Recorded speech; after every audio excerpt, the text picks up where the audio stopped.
пак. Во ова видео што ви го пуштив линкот, дали името е продадено за 100 милиони, правам една анализа на меѓународното јавно право, на Виенската конвенција за договорно право, каде што постои членот 50 поточно, мислам тоа е дел од мојата експертиза, тоа го предавам на факултет, значи каде што постои изричито клаузула дека договори кои што се донесени со подкуп може да се прогласат за ништовни.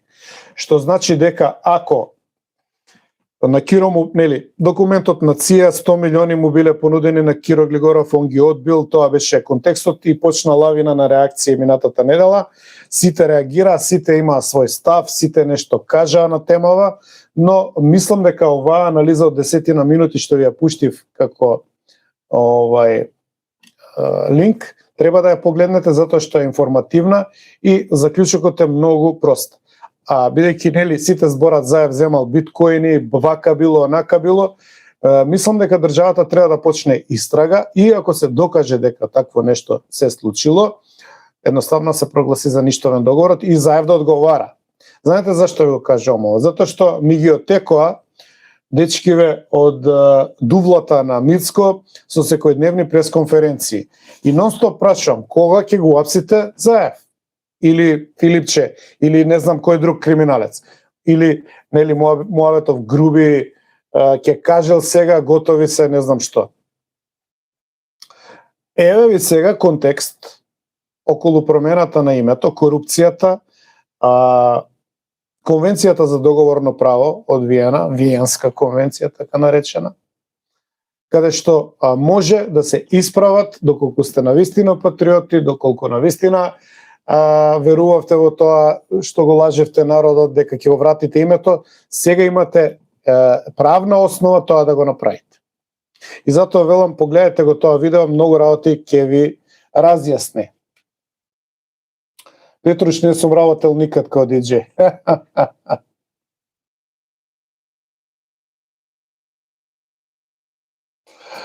Ќе збориме за бензинот, не сме дошли до тоа уште.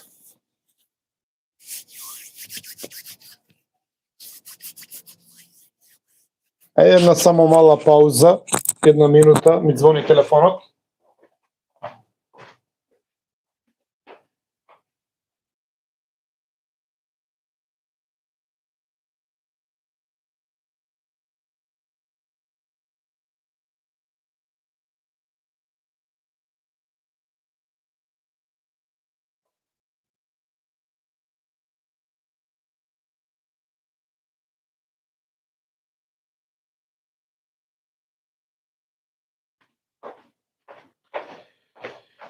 Оки-доки, се надевам дека брзо се вратив. Што имаме умеѓу време? Има ли некои добри коментарчиња?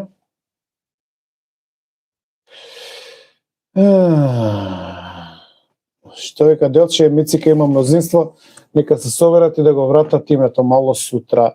Еве, не мора да го враќаат Делче. Суштината на ова видео што ви го пуштив е дека ако е договор склучен во кој што е втемелена, вградена, имало корупција, договорот автоматски се смета за ништовен. Значи, нити мора да се собираат, нити ништо. Треба да ги најдат само трансферите на заев, да го уапсат и автоматски договорот ќе стане ништовен. Сега ја да изиграв, да позволете, не дозволете, позволете, ќе си го патентирам зборот, позволете ја да дадам своје предвидување. Нема да го уапсат заев, нема да има истрага за криминалното склучување на Преспанскиот договор, нема да има враќање на името, нема да има ни иницијатива за враќање на името. Никој од нив додека се на власт нема никогаш да спомне дека ќе почнат било каква активност со враќање на името уставно, насилно сменетото уставно име во јануари 2019 Република Македонија. Дали сум доволно јасен? Дали е кристално јасно дека ова што го кажав, мислам, нема двосмисленост, нема логички акробации и така натаму. Тоа е моје мислење. Ако има некој кој што мисли поинаку, баш би сакал да чујам.